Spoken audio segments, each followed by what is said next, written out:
Hello guys, आप सभी को राधे राधे। आज का टॉपिक है जनरल स्वास्थ्य। मैंने लेक्चर नंबर 1 पढ़ा दिया है, अब लेक्चर नंबर 2 है। तो मैं लेक्चर नंबर 1 में हम लोग बस जनरल स्वास्थ्य के बारे में बताए थे कि जनरल स्वास्थ्य होता क्या है। अब उसमें कुछ टॉपिक और हैं, जैसे इसमें दे दिया है कि जनसंख्या विस्फोट। आखिर में जनसंख्या विस्फोट है क्या, आज हम लोग इसके बारे में जैसे जानेंगे। जनसंख्या, बस मैंने उसे बता दिया कि जनसंख्या का मतलब होता है कि अचानक से, जैसे कि इंडिया में इस टाइम पे 1000 थी, अचानक से 2000 हो जाए तो उसी को बोलते हैं जनसंख्या विस्फोट। इसमें लिखा गया है मतलब अचानक बहुत अधिक तेजी से जनसंख्या का बढ़ना या विस्फोट, मतलब तेजी से बढ़ जाना, तो उसी को बोलते हैं जनसंख्या विस्फोट। विस्फोट का मतलब ऐसा नहीं कि विस्फोट हो जाए, उसका ये तात्पर्य होता हो, लेकिन तो ये नहीं है, ठीक है। और दे दिया है कि गर्भ निरोधक विधियां। तो गर्भ निरोधक विधियां मतलब ये होता है कि ऐसी विधियां जो गर्भावस्था या गर्भवती होने से बचाती है। क्या बोला है? ऐसी विधियां जो गर्भावस्था और गर्भवती होने से बचाती है, तो उनमें हाँ इसको बोले गर्भ। और जो जैसे कि उसमें प्रभावी होते हैं, दो प्रकार के होते हैं, लगभग 2 प्रकार की, जैसे कृत्रिम विधियां, मैंने उसका डिफिनेशन नहीं लिखा। और एक होती है प्रकृति विद्या और एक कृत्रिम विद्या होती है, मैंने उसको नहीं लिखा लेकिन बता दे रहे हैं। जैसे प्रकृति विद्या, प्रकृति विद्या में क्या होती है, मतलब कोई भी बाहरी दवा यूज नहीं किया जाता है, उसमें बस केवल मतलब जैसे नेचुरल है, मतलब प्रकृति विद्या में जैसे ईश्वर ने बनाया है बस उसका यूज करना, और कोई चीज का यूज नहीं करना है, ठीक है, प्रकृति विद्या में। और ना कोई बाहरी युक्ति का यूज करना। और जो कृत्रिम विद्या है, मैंने दूसरा बोला है कि कृत्रिम विद्या, कृत्रिम विद्या का मतलब ये होता है कि उसमें बाहरी दवाओं का यूज करना और मतलब हर चीज में यूज करना, और ये इसमें सफल हो, मतलब ये हानिकारक प्रभाव, और उसमें जो हानिकारक प्रभाव भी होती है। और सफल होने, कृत्रिम विद्या को बोल रहे हैं कि कृत्रिम विद्या का मतलब होता है कि हानिकारक प्रभाव अधिक होती है, और मतलब उसमें सफल होने की दर अधिक होती है, लेकिन इसमें नहीं होती है, सफल होने की दर कम होती है, ठीक है। अब इसमें आता है कृत्रिम विद्या। प्रकृति विद्या में क्या था? पहला, स्तपान अनावृत। स्तपान अनावृत का मतलब ये होता है कि मतलब जैसे इसमें दे दिया है, जब एक माता या स्त्री अपने शिशु को स्तपान कराती है, तब तब अधिकतम 6 महीने तक वो मासिक चक्र और एवं अंडोत्सव चक्र बंद होता है, ठीक है। ये जो इसका मेन हेडिंग ये दिया है, जो मतलब ये दे दिया है, ये अधिकतम 6 महीने तक। जो ये अधिकतम 6 महीने का तात्पर्य ये हुआ कि मतलब ये निश्चित नहीं है कि ये 6 महीने के अंदर में मतलब मासिक चक्र वो 1 महीने में भी आ सकता, मतलब 5 महीने में भी आ सकता, इसका निश्चित नहीं है वो कब आ सकता है, ठीक है। इसका ये तात्पर्य है। और इसमें इस समय मतलब इस समय 20 घंटे में GnRH FSH LH की मात्रा कम हो जाती है, ठीक है। क्या हो जाती है? मात्रा कम हो जाती है। अब दूसरा टॉपिक क्या है? बायस्कलन। तो बायस्कलन का मतलब ये होता है कि स्खलन के समय, पहले इसको पढ़ लेते हैं तब एक्सप्लेन करेंगे, ठीक है। स्खलन के समय पुरुष के द्वारा जिस्म के महिला की यूनिट से बाहर निकाल देना, मतलब जब कोई स्त्री मतलब लैंगिक संबंध बनाती है, अगर उस टाइम पे जो पुरुष है उसके शिश्न से महिला की मतलब जो उसका स्पर्म निकलता है, उस टाइप से महिला की यूनिक या विजाइना से बाहर निकाल दिया जाए स्पर्म को, तो मतलब क्या होता है, वो गर्भवती नहीं हो सकती है, ठीक है। मतलब उस टाइम का जो माहौल होता है, समझ ही सकते हैं कि मतलब उस टाइम का जो माहौल होता है कि उसमें मतलब ऐसा हो नहीं पाता। 100 में से 1% या 5% कुछ लोग ऐसे होते हैं कि अपने मन पे कंट्रोल लेते हैं, और मतलब 100 में से बहुत कम लोग ऐसे होते हैं कि अपने मतलब उस टाइम का माहौल ही बहुत वैसा होता है कि मतलब ऐसा नहीं कर पाते हैं कि महिला के बेजाने से स्पर्म को बाहर निकालना, ऐसा बहुत कम मुश्किल होता है। मतलब वो जो टाइम होता है ना, तो उस टाइम पे लोग के दिमाग में कुछ और चल रहा होता है। इतना तो बुद्धि है समझने के लिए। बस इतना, इसके मत कहने का तात्पर्य यही है कि जो महिला अगर वो लैंगिक संबंध बनाती है कोई स्त्री, उस टाइम पे जो पुरुष होता है, अगर उसका स्पर्म आने वाला है, मतलब आने वाला है, तो उस टाइम पे वो जो महिला की यूनिक से मतलब वेजाइना से स्पर्म को बाहर निकाल दे तो वो क्या होगा, मतलब उसमें वो गर्भवती नहीं हो सकती है, बस इतना एक्सप्लेन।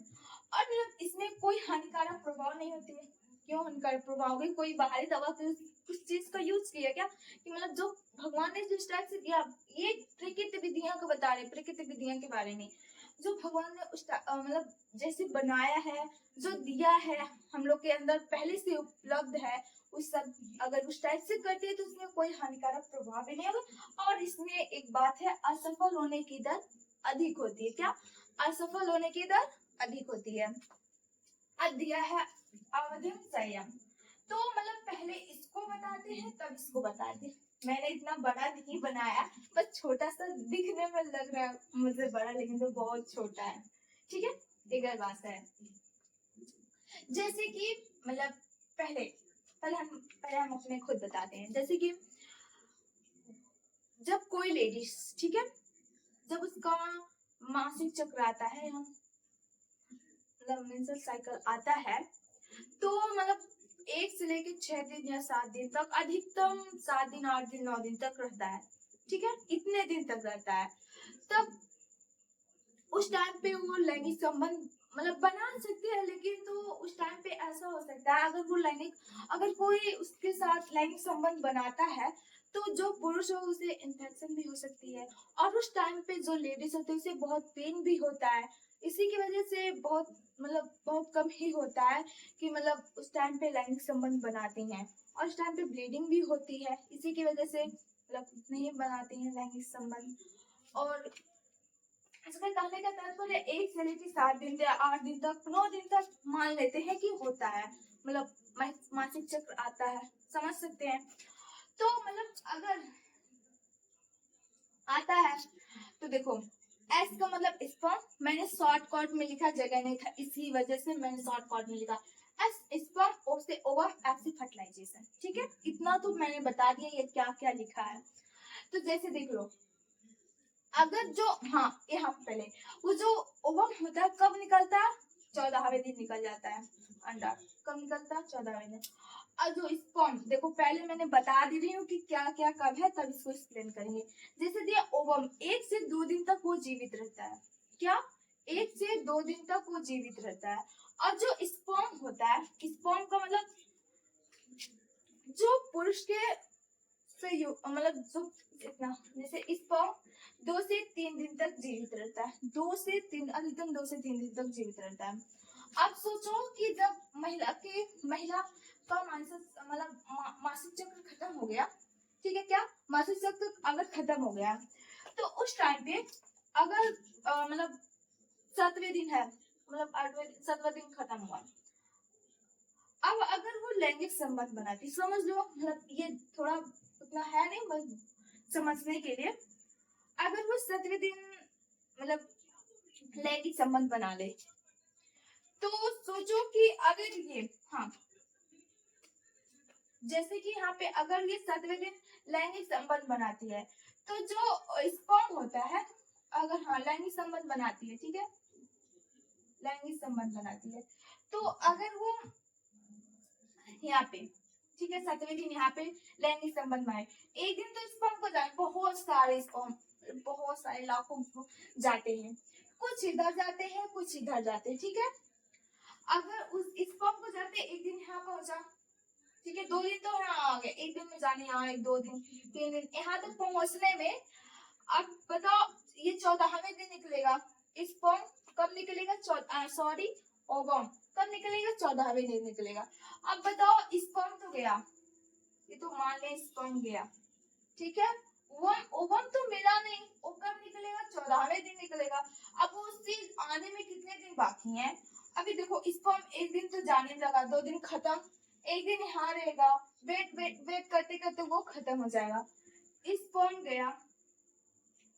गया मतलब ओवम नहीं मिला, फर्टिलाइजेशन नहीं हुआ, लेकिन वो गर्भवती नहीं हुई। ठीक है, अगर कोई लेडीज 8वें दिन लैंगिक संबंध बनाती है, अब मान लो यहाँ पे 8वें दिन लैंगिक संबंध बनाएगी, तो उसे एक दिन जाने लगा, 2 दिन खत्म, उसे मतलब 9वें दिन पहुंच गया। अब यहाँ पे 10वें दिन 2 दिन 3 दिन तक जीवित रहा, ठीक है। अब वो बोला है कि 14वें दिन ओवम बाहर निकलेगा, तो इसके कहने का मतलब स्पर्म गया, ओवम मिला नहीं, फर्टिलाइजेशन हुआ नहीं, इस ओके इस ओके। अगर 9वें दिन, अगर कोई लेडीज 9वें दिन बनाती है लैंगिक संबंध, तो एक दिन तो जाने में लगा, 10वें दिन यहाँ पहुंचा, समझ आ रहा है कि नहीं इतना। पहले देखो, अगर 9वें दिन वो बनाती है तो अगर एक दिन तो यहाँ पे जाने लगा, ठीक है, 10वें दिन यहाँ पहुंचा, 2 दिन खत्म, एक दिन यहाँ आया, 10वें दिन बचा, अब वो वेट कर रहा है, 10वां दिन कंप्लीट हो गया, अभी नहीं आया, तो क्या करेंगे, स्पर्म गया, ओवम मिला, फर्टिलाइजेशन नहीं हुआ, अच्छा नहीं होगा। अब जब शुक्र अंडा मिलेंगे नहीं, फर्टिलाइजेशन होगा नहीं, तो बच्चा कहाँ से आएगा, आसमान से, ऐसा नहीं, पहले समझो। जैसे कि अब कोई भी लेडीज, ठीक है, अगर वो 10वें दिन लैंगिक संबंध बनाती है, अब देख लो यहाँ से, ये जो 10वां और 17वां दिन होता है, इसी को बोला गया है रिस्की डे, कि मतलब इसके बीच में अगर कोई लैंगिक संबंध बनाता है तो फर्टिलाइजेशन होगा, ऑफ कोर्स, इतना तो पता ही है। 10वें दिन 10वें दिन लैंगिक संबंध बना, 11वें दिन पहुंचा, 11वें दिन पहुंच, 11वें दिन पहुंच गया, ठीक है। अब यहाँ पे देखो, अब ये दिन तक, 1 से 2 दिन तक जीवित रह सकता है, मतलब ये कहने का तात्पर्य है कि 11वें या 12वें दिन पहुंच गया, मतलब यहाँ पे हुआ स्पर्म ओवम मिला, फर्टिलाइजेशन नहीं हो सकता, लेकिन तो ओवम तो मिल सकता है। अब देखो यहाँ पे 11वें दिन, ऐसे इसका डिस्क बढ़ते जाएगा, अगर 11वें दिन बनाए तो 12वें दिन पहुंचा, 13वें दिन यहाँ रहा, इसी को बोला इसमें फर्टिलाइजेशन हो सकता है। 12वें दिन, अगर 12वें दिन, अब बस तुम ही सोच लो, अगर 12वें दिन निकला, ठीक है, 13वें दिन पहुंचा, और 14वें दिन तो ये तो आ ही रहा है, 14वें दिन निकल रहा है, सुकून मिल रहा है कि आ रहा मेरा ओवम, और शुक्राणु मिल रहा है, तो ऑफ कोर्स फर्टिलाइजेशन होगा, तो ऑफ कोर्स फर्टिलाइजेशन हो सकता है। आप सोचो, यही तो पॉइंट है। अब देखो, अब 13वां दिन, अब जो देखो 13वें दिन, अगर 13वें दिन कोई मतलब लैंगिक संबंध बनाता है, तो अगर 13वें दिन लैंगिक संबंध, अरे यार है चलता रहेगा, इतना तो बस मैं हिंट दिया। अब इतने दिन तो अब ये जा रहा है, यहाँ 14वें दिन पहुंचा, अब मेरे बाबू तो निकल ही रहे हैं, इनका तो डेटा आ गया निकालने के लिए, अब ये भी जा रहा है, अब मिल रहा है, फर्टिलाइजेशन होगा, क्या होगा, अब फर्टिलाइजेशन होगा, ठीक है। यहाँ पे भी अब देख लो, सोचो का सोचो, 14वां दिन है, अब 14वें दिन पे कोई लैंगिक संबंध बनाता है, तो ये जो सोना बाबू है, ये जो ओवम है, वो तो निकल के आ गए, आप कितने दिन तक जीवित रहेंगे, 1 से 2 दिन तक, ठीक है। इसमें तो ऑफ कोर्स लैंगिक संबंध बनाएंगे, फर्टिलाइजेशन होगा। अब देखो 15वें दिन बनाते हो, तब पर भी मतलब हो सकता है 2 से 3 दिन तक जीवित रह सकता है, देखो मान सकते हैं। 17 दिन तक ये बहुत रिस्की डे होता, उसके बाद से आप कुछ भी कीजिए, कोई फर्क नहीं पड़ता, बस आप समझ लीजिए 10 से लेके 17 के बीच में, इतने दिन में अगर कोई लैंगिक संबंध बनाता है तो वो थोड़ा रिस्की होगा, गर्भवती हो सकती है लेडीज, इससे बचना है। अवधि संयम इसी को बोला गया है, मतलब खुद के ऊपर कंट्रोल रखना, बच्चे होने से बचो, क्या बच्चे होने से बचो, इसी के कहने का तात्पर्य ये, बस मैं तो इसे समझा सकती थी, इसको लिखने की क्या जरूरत, बस इसका तात्पर्य है, बस जानने की यही है। पीरियड्स के बाद 10 से लेके मतलब 6 दिन तक 8 दिन तक ऐसे तो रहता ही है पीरियड्स, अगर वो चाहती है कि मतलब प्राकृतिक विधियां से अगर यूज करती है, अगर तो वो चाहे तो कृत्रिम विधियां यूज भी कर सकती है, ऐसी बात नहीं है, अगर वो चाहती है कि कृत्रिम विधियां मतलब प्राकृतिक विधियां यूज करें, तो ये सब जानने बहुत जरूरत है, क्योंकि जब वो पता रहेगा कि 10 और 17वें के बीच में अगर हम लैंगिक संबंध बनाते हैं, पीरियड्स के बाद बोल रहे हैं, पीरियड्स के बाद अगर वो 10वें और 17वें के बीच में लैंगिक संबंध बनाती है, तो वो ऑफकोर्स गर्भवती हो सकती है, हो सकती नहीं, हो जाएगी, क्योंकि ये तो पक्का, ये तो गारंटी है कि मतलब हो सकता है, ऐसा है नहीं कि ऊपर पर है। ठीक है, इसका इसका यही तात्पर्य है, मतलब बहुत सरल भाषाओं में है और कुछ इसमें है, जैसे कि अब इसमें भी दे दिया है। अब अगर कोई पूछ दिया इस फॉर्म के दिन तक जीवित है, 2 से 3 दिन तक जीवित रहता है, ऐसे भी हो सकता है, एग्जाम्पल में भी आ सकता है, टिपिकल भी आ सकता है। ठीक है, अब ये, हाँ, अब मिलते हैं अगले वीडियो, तब तक के लिए बाय बाय।